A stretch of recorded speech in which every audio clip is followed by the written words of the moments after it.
If you have a particular view of what survival mode looks like and your circumstances don't fit that, you can easily miss important clues.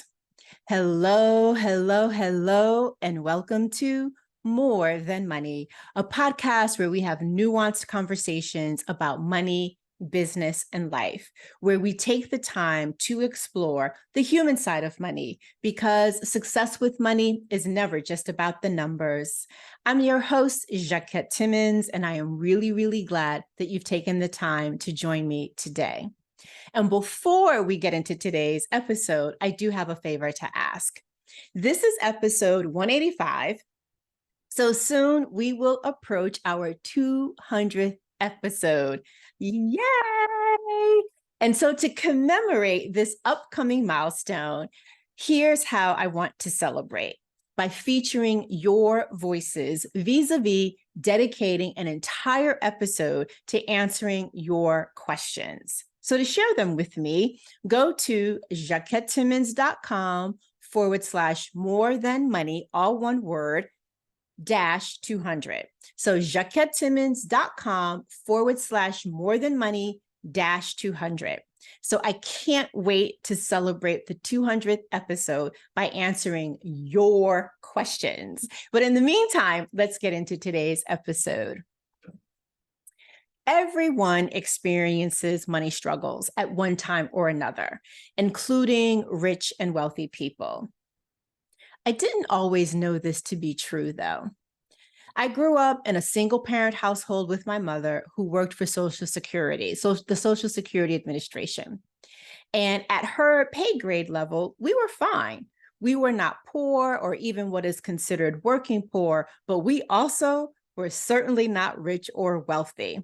A distinction I knew mostly because of the lifestyles of some of my classmates relative to ours.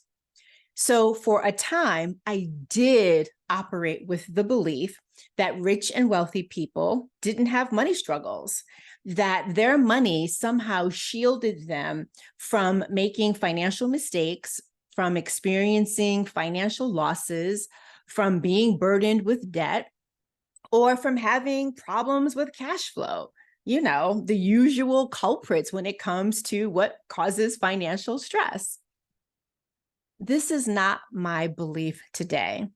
And it's not my belief today, in part because of working in the private bank during my formative professional years and my continued work with rich and wealthy people today. It's also not my belief, thanks in part to my awareness that each new level of success brings with it a need to navigate and negotiate new financial, emotional, and sometimes spiritual roles and responsibilities. And a recent conversation with a colleague reinforced this awareness for me. According to the Internal Revenue Service, an income of $500,000 or more makes you rich and puts you in the top 1% of earners. Now, that number differs from the Economic Policy Institute. According to them, an income of $819,000 and $324,000, how specific can you get, puts you in the top 1%.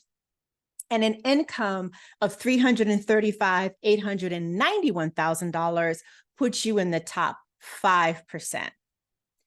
According to Schwab's 2022 Modern Wealth Survey, it takes a net worth of $2.2 million to be considered wealthy. Though I haven't worked in the private bank in many years, that $2.2 million is definitely in line with the investable assets minimum that we had. And, you know, just as a side note, I think that that net worth number is pretty fluid, quite frankly, and also largely dependent on where in the world you live. But there's no denying the fact that in the eyes of some people, if your income or wealth reaches anything close to the numbers that I've just quoted, the presumption is you can't possibly be in survival mode. Yet, from what I know, nothing is further from the truth. because survival mode has little to do with how much you make. And before I go further, let me be really clear about something. I am not talking about the type of survival mode where you are unable to meet your basic needs and feel or are literally housing or food insecure. That's a survival mode all of its own, and addressing it is out of the scope of today's episode. But back to the conversation that I mentioned. Like many entrepreneurs and small business owners, my colleague bootstrapped the start of her latest business. Several years in, she's doing pretty well, quite well actually, and on track to hit 7 figures. She is also realizing that some of the choices that she made regarding how she is pricing her services and paying her staff, which served her well at the beginning, may actually now be hindering the growth of her business. And can you guess what brought this to light for her? Navigating a cash flow crunch. Few business challenges grab your attention in the way that slow sales and a cash flow crisis does. Hashtag if you know, you know. And thankfully, she got her business to the other side of this experience. And in so doing, she learned a few valuable lessons. One really critical one, she learned that she was undercharging. And this is frequently a byproduct of operating in survival mode. The way you price your offers and pay your team when you are anxious about when and from where your next client is coming and your resources are tight, it is very, very, very different than when you have those same curiosities, yet you make choices from a position of financial security and strength. And also, speaking of having little to do with how much you make, let's be clear about something else. You can undercharge even if your price is 100,000, 1,000, 10,000, or more, or even as small as $100. And so let's be clear about that. Like, you can undercharge at a variety of different price points. The other lesson that she learned by way of our conversation is that she was still bootstrapping even after almost 5 years. And what she was learning is that you can't bootstrap your way out of survival mode. And here's what I mean by that. The efficiency, the frugality, and the creative problem solving that helped you get out of the gate and create a foundation often has to be elevated when you are seeking to grow.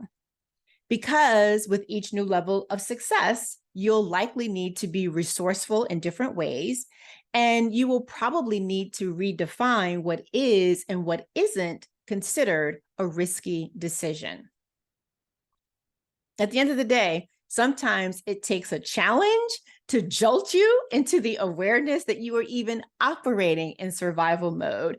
And slow sales and a cash flow crisis will definitely shock you, especially since these particular money struggles reveal just how much, or what shows up in your business, and also how what shows up in your business shows up in your personal finances too. I know from our conversation that this was true for my colleague. I know from my own experience that this has been true for me, and I bet it has been true for you on occasion as well.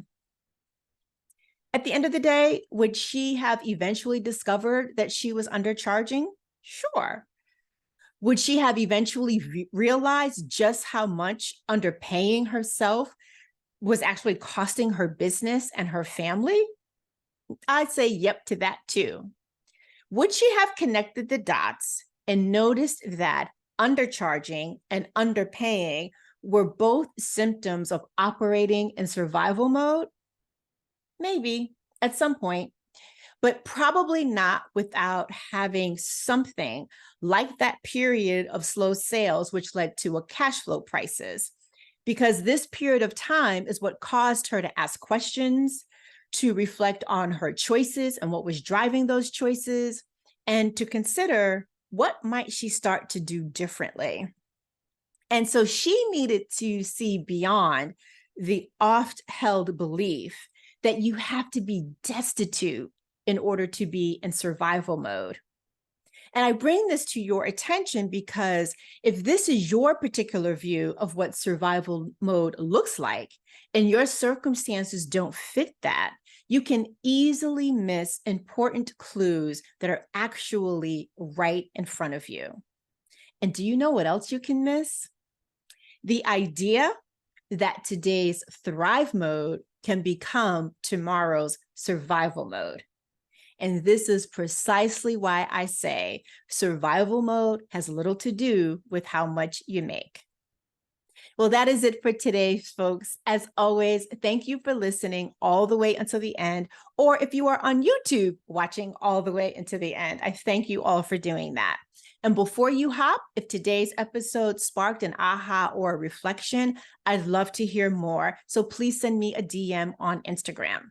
And don't forget about my invitation to join me to prepare for celebrating the 200th episode. Submit your questions at jacquettetimmons.com/more than money -200. And you can submit confidential questions if you'd like.